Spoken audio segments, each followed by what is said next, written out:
மத்தேயு 4:4 ஜோயே ஜீவன் உனக்குள் வளர வேண்டும் என்றால் வேத வசனமாகிய அப்பத்தை நீ தினந்தோறும் புசிக்க வேண்டும்.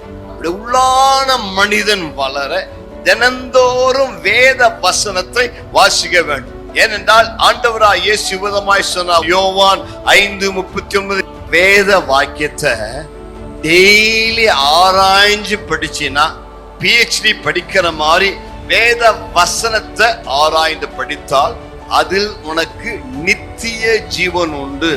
வசனத்துல உனக்கு ஜீவன் உண்டு என்று சொல்லுகிறாய். இந்த வார்த்தை, இந்த பைபிள் ஏதோ ஒரு புஸ்தகம் அல்ல, ஏதோ ஒரு பைபிள் அல்ல, புனித நூல் அல்ல. ஆண்டவர் இயேசுவே சொன்னால் இந்த வசனத்தில் ஜீவன் இருக்கிறது.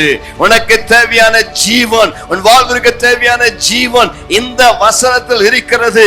இந்த வசனத்தை ஆராய்ந்து பார்த்தால் அந்த ஜீவன் உனக்குள் இறங்கி வரும். கர்த்தருக்கு மகிமை உண்டாவதாக.